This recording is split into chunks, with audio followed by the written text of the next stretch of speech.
এখানে এসে এরকম অদ্ভুত বাজে রকমের এক্সপিরিয়েন্স হবে আমি কখনো ভাবিনি। সো হাই এভরিওয়ান, আসসালামু আলাইকুম। আমি ইসরা চলে আসলাম নতুন আর একটা ভিডিও নিয়ে। তো আজকে আমরা চলে আসছি হচ্ছে ফুডমহল রেস্টুরেন্টে। এটা অবস্থান করছে ফুলবাড়ি গেট, কুয়েট রোডের সামনে। তো এটা কিন্তু আমার বাসা থেকে খুবই কাছে, বাট কথায় বলে না যে বাড়ির গাছের ঘাস গরুতে খায় না, তো আমার অবস্থাও ঠিক সেমই হয়েছে। আমি কিন্তু এখানে আগে পরে আসি না। তো আমার কাছের খুবই প্রিয় একজন মানুষ আমাকে বলতেছিল যে আপু তুমি কিন্তু এখানে যেতে পারো, জায়গাটা বেশ ভালো।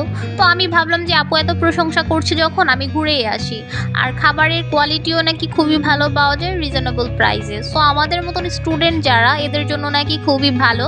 তো আপুর রিকমেন্ডে মনে হলো যে আমরা এখান থেকে একটু ঘুরে আসি। তো আমরা কয়েকটা ফ্রেন্ড মিলে এখানে চলে আসছি ডিনার করার উদ্দেশ্যে।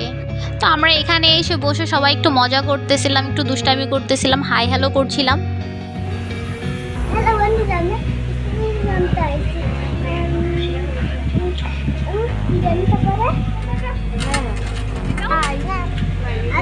হ্যাঁ পর্দাশীল আপু প্লিজ হাই।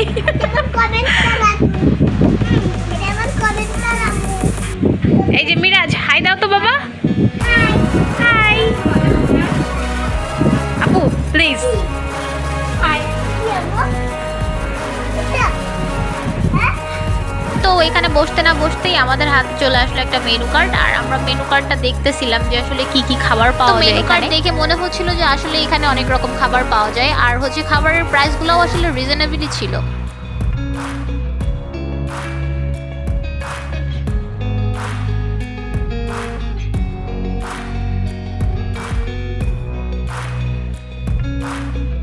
আচ্ছা, এখানে মেনু কার্ড দেখা পর্যন্ত কি আমার কাছে সবকিছু ঠিকঠাক লাগছে। এরপর যেটা ঘটছে সেটা আমি আপনাদের সাথে শেয়ার করছি।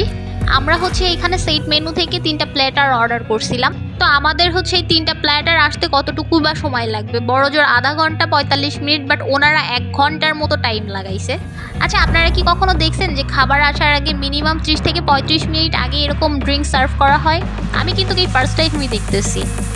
বিষয়টা একটু অদ্ভুত লাগলো না? আসলে এটার ঝাঁজ কতক্ষণ থাকে, আপনাদের ধারণা কি বলেন?